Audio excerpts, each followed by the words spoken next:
សួស្តីអ្នកទាំងគ្នាថ្ងៃនឹងបានចេញទៅគ្រូបាយសុំម៉ែមកអូនបានទៅអ្នកទាំងគ្នាអញ្ចឹងយើងងើបទៅម៉ោងនិយាយចាំទៅណាត់គ្នាម៉ោង6កន្លះប៉ុន្តែដេកលក់ទេងើបទៅពីម៉ោង4ជាងអញញ័រលើកទី1បងថ្ងៃហ្នឹងនាំធីមកាមេរ៉ាទៅដើរលេងបងព្រោះពួកគាត់ធ្វើការយូររៀងហត់ដែរនាំពួកគាត់ដើរលេងអញ្ចឹងបានបងគាត់ជិះទៅដើរលេងគាត់ជូនតាណាដែរហើយគាត់ខាងគៀងថតហើយគាត់ប្រាប់អាលបិលវបើកមួកម៉ែទិញចង់មួយឆ្នាំហើយអត់ដឹងតែមួកនឹងបើកចកាបានហើយគិតទៅរកកំបងមួកថ្មីឥឡូវយើងរៀបចំតឡើងកាមេរ៉ាដើម្បីដាក់ថតយកប្លង់តែខ្លះតាមផ្លូវពីព្រោះអ្នកទាំងនេះនិយាយតាមត្រង់អត់ដែរទៅផ្លូវឆ្ងាយទេសូម្បីតែលើកម៉ូតូហ្នឹងរដងហ្នឹងគេជួយលើកផងឯងផងលើកមិនដឹងទាំងរួចផងម៉ូតូនេះទៅផ្អៀងតែបន្តិចដួលភីងផ្អៀងបន្តិចដួលភីងចំណុចតែថ្ងៃហ្នឹងយើងទៅយើងហៅអ្នកជួយចាំលើកមើលទៅ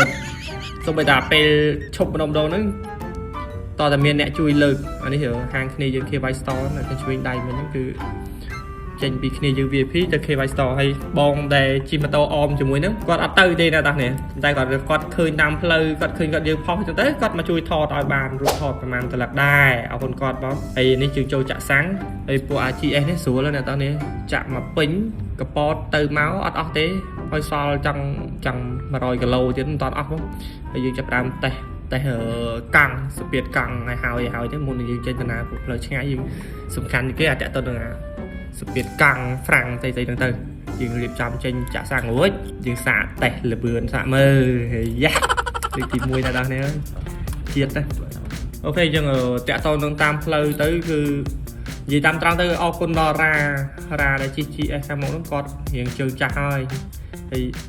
កុំតែគាត់ទេគាត់ហ៊ានទៅដែរនិយាយចាំផ្លូវឆ្ងាយគាត់ហ៊ានទៅដែរនិយាយចាំទៅដល់ពេលយើងជិះម៉ូតូពួកម៉ូតូធំហ្នឹងមានគេអ្នកចេះជិះមុខអញ្ចឹងទៅគេស្រួលគេបើកផ្លូវឲ្យនិយាយចាំទៅដូចសារ៉ែតអញ្ចឹងគេ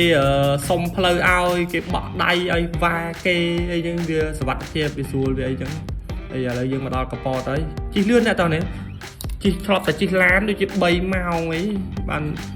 ដល់កប៉តខ្ញុំជិះម៉ូតូនេះគឺយើងចេញមកព្រលឹមអញ្ចឹងតែ1ម៉ោងកន្លះហ្នឹងមកដល់កប៉តបាត់ហើយមកដល់ព្រលឹមមកតែម្ដងហើយមកដល់យើងគោលដៅទី1គឺយើងចូលកាហ្វេសិនយើង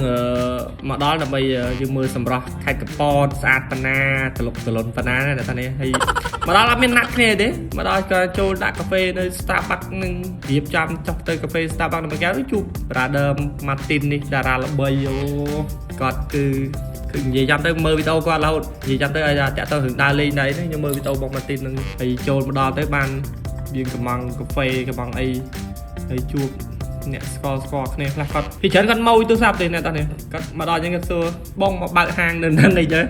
បើបើកនៅកប៉តមែនអត់ឬមិនក៏មិនថាឥឡូវអត់បើកទេអត់មានលុយប៉ុណ្ណាព្រោះតែលុយ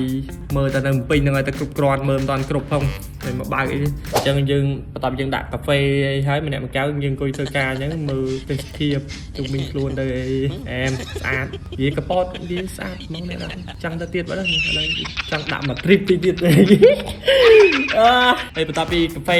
រួចមើលទេសភាពអីរួចហើយយើងចាប់ផ្ដើមចេញដំណើរបន្តទៅទៀតដោយសារក្រុមការងារធីមកាមេរ៉ាមែនហ្នឹងគឺសុំច្បាប់គេមកបានតែមួយថ្ងៃទេតែពេលអញ្ចឹងយើងទៅពីព្រលឹមមុនហើយពួកគាត់ប្រឡប់អីបានទៅដល់តែពេលអញ្ចឹងយើងគិតថាកុំឲ្យចាំគាត់យូរដែរយើងឡើងទៅបាយនៅតាដាបន្តិចតាដាទៅយើងមួយខ្ញុំខានទៅតាដានឹងយូរហើយណាតោះនេះតាដាយើងខានទៅចង់2-3ឆ្នាំប៉ុន្តែមានអីផ្លូវទៅវាមកសំរុំហើយទឹកត្រជាក់អូបានហែលទឹកផងបានអីផងចតដាក់ចំណតអីហ្នឹងដាក់បាយមកប្រាវបាយនៅនឹងអីរួចលេងទឹកលេងអីមកតិចខ្លួនបន្តិចទៅក៏អូ Facebook ទៅឃើញកាហ្វេស្អីគេណាថ្មីណាល្បីណាកាហ្វេថ្មយៈឯណាក៏សម្រាប់ចិត្តចេញពីតាដាហ្នឹងទៅបូកូអូផ្លូវបូកូអែមអ្នកនរនេះយើងធ្លាប់ទទួលអារម្មណ៍មួយថាបានយើងធ្លាប់តែជិះឡានណាអ្នកនរនេះជិះឡានវាបើកកញ្ចក់បើកអីទីទួយចឹងទៅវា fresh មួយយ៉ាងតែដល់ពេលយើងជិះម៉ូតូខ្លួនឯងបូកូនេះជិះម៉ូតូគឺតិចអាតហើយមានផ្លូវកោងនិយាយចាំទៅពេលយើងជិះដូចមានអារម្មណ៍យើងកំពុងតែលេងហ្គេមចឹងលេងអាហ្គេមប៉ណ្ណាំងឡានណាកាច់ទៅកាច់មកអូសុបាយតែអាគេអ្នកចេះវានោះ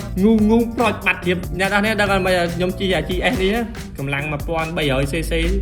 ដល់ពេលគេអ្នក start គេជីតែអាសង់វាយទៅបាត់អស់លីងទៅដាច់បាត់លើនៅតំណែងឯងហ្នឹងហើយកោងទៅកោងមកទៅក៏យើងរៀបចំយើងទៅដល់កាហ្វេអីកាហ្វេថ្មយៈអីហ្នឹងទៅក៏ចូលដាក់បានរូបតាមប្រហែលប៉ុស្តិ៍ដែរហើយមនុស្សទៅច្រើននិយាយចំទៅខ្ញុំទៅដល់សឹងតែល្ងាចហើយគេទៅមើលថ្ងៃលិចគេទៅមើលថ្ងៃរះអីទេសភាពវាស្អាតខ្យល់ត្រជាក់ស្រួលទាំងដាក់កាហ្វេរៀបចំដាក់ម៉ូតូដីរួចចឹងទៅថតរូបលេងតិចតួចក៏ដាក់កាហ្វេម្នាក់មួយកែវទៀតតែក៏នៅហ្នឹងគឺមនុស្សទៅច្រើនទេសភាពស្អាតមើលឃើញតែយើងមើលឃើញសម្រាប់ទីរួមខេត្តនៅខេត្តកពតទាំងអស់ទាំងអញ្ចឹងឥឡូវពួកអត់ប្រយោជន៍យើងមកដល់ហើយពួកធីមកាមេរ៉ាមែនយើងឥឡូវវាទៅមកដល់ពេលលុបឥឡូវយើងនិយាយចាំទៅរៀបចំចេញទូកមិនថាយើងកក់ទូកឆ្លងទៅកោះមួយគេនៅហ្នឹងផ្ទះលក្ខណៈគេ resort គេតែគាត់គេឲ្យជួលឲ្យយើងទៅក៏ទៅហើយថ្ងៃហ្នឹងខ្ញុំចង់ភ្លក់រសជាតិ adventure ផ្សងព្រេងតែម្ដងគឺនិយាយចាំទៅគឺក្រុមការងារដេកសិតតែវិឡាខ្ញុំដេកតង់ណែដល់នេះនិយាយតាមត្រង់តង់ហ្នឹងគ្មានចេះតឡើងទេគេដេកតង់អីគេទៅម្នាក់ចូលព្រៃតែម្នាក់ឯងក៏ទៅបោះតង់ហ្នឹងចង់10នាក់អីបោះឲ្យបោះចង់1ម៉ោងទៅម្នាក់ឯងមិនបាច់បានដេកមិនបាច់បានអីទេក្រៅ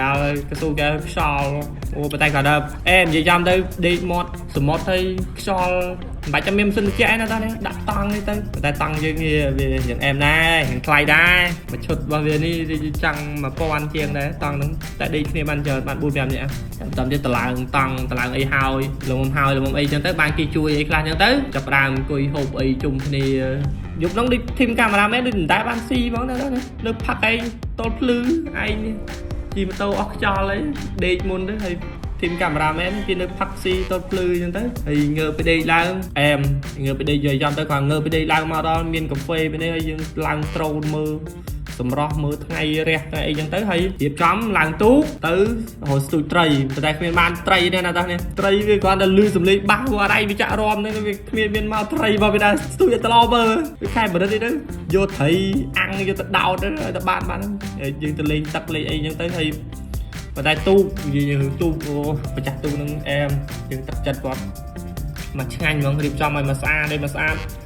មកហូបអាហារកាហ្វេមានមកទាំងអស់ហើយក៏ជូនហ្នឹងជូនគាត់ថា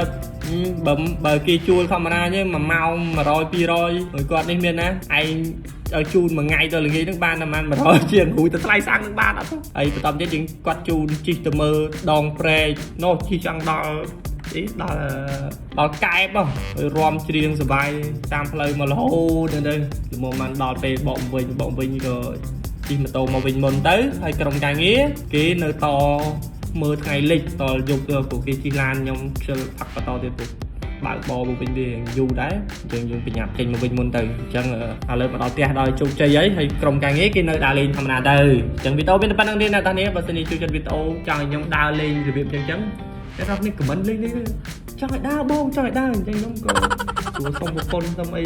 គេណាអូនគេបងមិនចង់ទេប៉ុន្តែគាត់ហ្វេនគេនេះចឹងហ្វេនគេចង់ឲ្យយើងដើរលេងណាអញ្ចឹងអូខេអញ្ចឹងទេសភាពនៅកពតស្អាតអញ្ចឹងនឹងទៅឆាប់បន្តទៀតអរគុណច្រើនណាស់តានេះបាយបាយ